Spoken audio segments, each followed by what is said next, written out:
আর কদিন পরেই পালন করতেন নিজের ৯০তম জন্মদিন। তার আগেই থেমে গেল এক মহাতারকার পথ চলা। ভারতীয় সিনেমার ইতিহাসে এক মহা অধ্যায় যেন স্তব্ধ হয়ে গেল। কিংবদন্তি অভিনেতা, মিলিয়ন ভক্তের হৃদয় রাজা ধর্মেন্দ্র আর নেই। তার প্রয়াণে প্রধানমন্ত্রী নরেন্দ্র মোদী থেকে বলিউডের প্রায় সব তারকারাই শোক জানিয়েছেন। মুম্বাইয়ের শেষকৃত্যে ভিড় জমেছে তারকাদের। ভারতীয় সিনেমার সবচেয়ে ক্যারিশম্যাটিক নায়কদের একজন, হাসলে আলো ঝলমল, অ্যাকশনে দুর্দান্ত আর রোমান্সে চিরযুবক ধর্মেন্দ্র ৮৯ বছরে নীরবে বিদায় নিলেন মুম্বাইয়ে নিজের বাসভবনে। ৬ দশকের ক্যারিয়ারে ৩০০-র বেশি সিনেমায় অভিনয় করা এই অভিনেতা ভারতীয় চলচ্চিত্রের ইতিহাসে এক সোনালী অধ্যায়ের নাম। গত কয়েক মাস ধরে বার্ধক্যজনিত জটিলতায় ভুগছিলেন।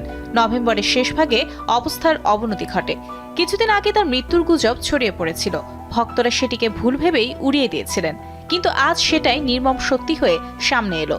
২৪ নভেম্বর সকালে আসলো হৃদয় বিদারক সেই সংবাদ, বলিউডের হিম্যান আর নেই।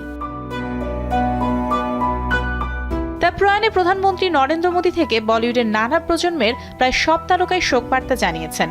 অমিতাভ বচ্চন লিখেছেন, ধর্মেন্দ্রজির সঙ্গে কাটানো সময় তার সব সময় মনে থাকবে। কাজল বলেছেন, ভালো মানুষের আসল রূপ চলে গেল। প্রযোজক কারণ জোহর জানিয়েছেন, সর্বদা কেবল একজনই ধর্মেন্দ্র থাকবেন। এদিকে ভারতীয় বিভিন্ন গণমাধ্যমের সাথে স্মৃতিচারণ করেছেন তার প্রাক্তন নায়িকারা। মুম্বাইয়ের পাওয়ান হান্স ক্রেমেটোরিয়ামে অনুষ্ঠিত হয় শেষকৃত্য। সেখানেও যেন ছোটখাটো তারকা মেলা। শেষ যাত্রায় পাশে ছিলেন স্ত্রী হেমা মালিনী, মেয়ে ঈশা দেওল ও পুরো পরিবার। শ্রদ্ধা জানাতে আসেন সেলিম খান, অভিষেক, আমির খান, সালমান খান, শত্রুঘ্ন সিনহা, জয়া বচ্চন সহ বলিউডের প্রায় সব তারকা। সবার চোখে ছিল সম্মান, কৃতজ্ঞতা আর এক অদ্ভুত শূন্যতা। শোলের ভিরু থেকে চুপকে চুপকে সরল অধ্যাপক, কখনো রোমান্টিক হিরো, কখনো অ্যাকশন স্টার। বলিউডে চিরসবুজে নায়ক রেখে গেলেন হাসির মুহূর্ত, প্রেমের দৃশ্য, অনবদ্য সংলাপ আর শত শত স্মৃতি। ধর্মেন্দ্র নেই, কিন্তু তার সিনেমা আর মানবিকতা চিরকাল বেঁচে থাকবে দর্শকের হৃদয়ে।